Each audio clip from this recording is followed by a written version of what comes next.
नमस्कार मित्रों, एक बार पुनः आप लोग के बीच उपस्थित हूँ एक नए विषय के साथ। मित्रों, काल की गणना हमेशा से एक रोचक विषय रहा है। समय समय पर अनेक राजाओं ने, शासकों ने अपने अपने तरीके से काल की गणना की है। शिलालेखों के द्वारा, सिक्कों के प्रचलन के द्वारा तथा कुछ शासकों के द्वारा संवत चलाकर काल की गणना की गई है। तो आज का विषय हम लोग का यही है कि प्रमुख संवत कौन कौन से हैं और उनके विषय में जो रोचक जानकारियां हैं उनके विषय में हम लोग बात करेंगे। तो आगे बढ़ने से पहले आप लोगों से मैं एक आग्रह हमेशा की तरह करूंगा कि जो लोग भी इस चैनल पर नए हैं कृपया करके वो इस चैनल को सब्सक्राइब कर लें, लाइक करें, शेयर करें और कमेंट ज़रूर करें। तो आइए आगे बढ़ते हैं। और आगे बढ़ते हुए सबसे पहला जो हम लोग आज विचार करेंगे वो विक्रम संवत या विक्रमी संवत। प्राचीन उज्जैन में एक राजा हुए जिनका नाम था गंधर्वसेन।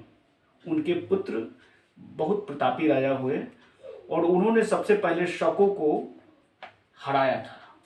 शक आपको मालूम है, ये लोग यूनान से आए हुए थे। इनको हरा करके और उन्होंने अपनी एक शासन व्यवस्था स्थापित की और यह बात है 57 BC का। इस उपलक्ष्य में 57 BC को शकों को हराकर उन्होंने अपना राज्यारोहण किया और इसी के उपलक्ष्य में एक संवत की शुरुआत की जिन्हें विक्रमी या विक्रम संवत कहा जाता है। विक्रमी संवत से तात्पर्य विक्रमादित्य से है, क्योंकि उन्होंने अपने नाम को विक्रमादित्य की उपाधि धारण किया। भारत के इतिहास में मित्रों अभी तक 14 राजाओं ने विक्रमादित्य की उपाधि धारण किया है, जिसमें सबसे लोकप्रिय जो राजा है वो है गुप्त वंश के महाप्रतापी राजा समुद्रगुप्त के पुत्र चंद्रगुप्त द्वितीय, जिनको चंद्रगुप्त विक्रमादित्य कहा जाता है। कई बार ये कंफ्यूजन पैदा हो जाती है कि विक्रमी संवत का संबंध चंद्रगुप्त द्वितीय या चंद्रगुप्त विक्रमादित्य से है, क्योंकि नाम ये काफ़ी पॉपुलर हैं, काफ़ी लोकप्रिय है चंद्रगुप्त विक्रमादित्य, लेकिन इनका संबंध विक्रमी संवत से या विक्रम संवत से बिल्कुल नहीं है। चंद्रगुप्त विक्रमादित्य का शासनकाल रहा है 375 ईस्वी से 414 ईस्वी तक, जबकि विक्रम संवत की शुरुआत हुई है 57 BC में। तो जाहिर सी बात है कि विक्रम संवत से दूर दूर तक संबंध चंद्रगुप्त विक्रमादित्य से नहीं है। विक्रमी संवत में सबसे पहले 7 दिनों और 12 महीने का उल्लेख मिलता है और इन 12 महीने में जो पहला महीना है वो चैत मास का होता है।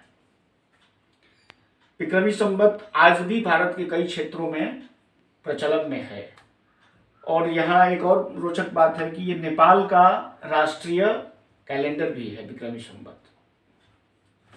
दूसरा संवत जो हमारा है जूलियन संवत या जूलियन कैलेंडर भी कहा जाता है।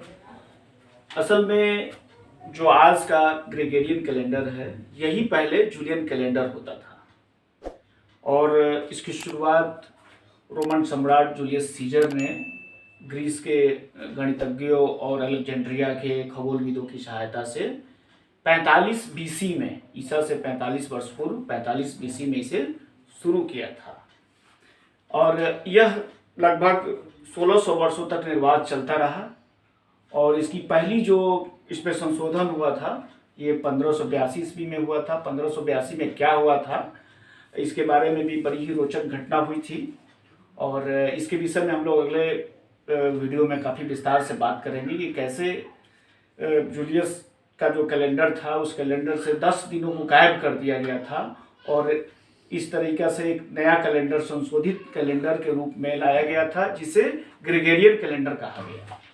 इसके बाद जो हमारा कैलेंडर है वो है शक संवत या शक कैलेंडर। इसे भारत का आधिकारिक कैलेंडर भी कहा जाता है। भारत सरकार ने इसे अपना आधिकारिक कैलेंडर बनाया हुआ है। भारत को आज़ादी के बाद 1955 ईस्वी में एक कैलेंडर सुधार समिति बनाया गया था जिसमें कई सारे खगोलविदों, गणितज्ञों का एक समूह था, जिसके प्रमुख थे मेघनाथ साहा। खगोलविद मेघनाथ साहा थे। ये अक्सर प्रश्न पूछा जाता है कि कैलेंडर सुधार समिति के अध्यक्ष कौन थे, तो इसका उत्तर है कि मेघनाथ साहा की अध्यक्षता में कैलेंडर सुधार समिति बनाया गया था। और इस कैलेंडर सुधार समिति ने काफ़ी शोध करने के बाद पाया कि जो शक संवत है यही हमारा राष्ट्रीय कैलेंडर है। इसकी विश्वसनीयता अन्य सभी कैलेंडरों और संवतों से ज़्यादा अच्छी है। और शक संवत जो है ये हमारा चंद्रमास और सूर्य की स्थिति पर निर्भर करता है। इसका भी पहला महीना विक्रमी संवत की तरह चैत्र मास होता है। भारत के आधिकारिक कैलेंडर को 22 मार्च 1957 ईस्वी को 22 मार्च 1957 ईस्वी को ग्रेगोरियन कैलेंडर के साथ इसे स्वीकार किया गया। इसके बाद हम लोग देखते हैं लोधी संवत।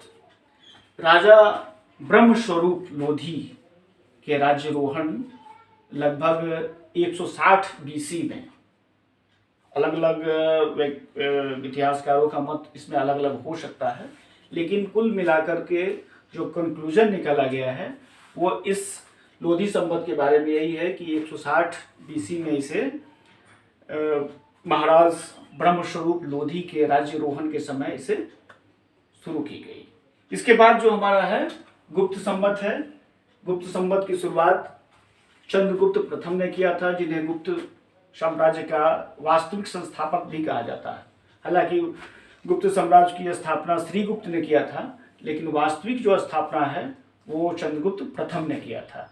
और उन्होंने इसे 319-320 ईस्वी में गुप्त संवत की शुरुआत की थी। इसी तरह जो हमारा हर्ष संवत है, वर्धन साम्राज्य के जो सबसे प्रतापी राजा हुए, उन्होंने 606 ईस्वी में शुरू किया था। ये सारे जो कैलेंडर थे ये चंद्रमास और सूर्य की स्थिति पर निर्भर करते थे।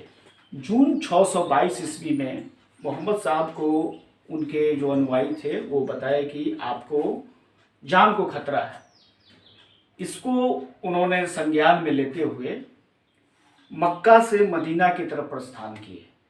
और यह समय था 24 सितंबर 622 ईस्वी। इस घटना को इतिहास में हिजरत भी कहा जाता है। और इसी दिन से एक नए संवत की शुरुआत हुई, जिसे हिजरी संवत कहा जाता है। उम्मीद है आप लोगों को ये जानकारी काफ़ी लाभप्रद होगी। अगले वीडियो में हम लोग जूलियन कैलेंडर और ग्रेगोरियन कैलेंडर के बारे में विस्तार में बातें करेंगे। अंत तक बने रहने के लिए आप लोगों को बहुत बहुत धन्यवाद।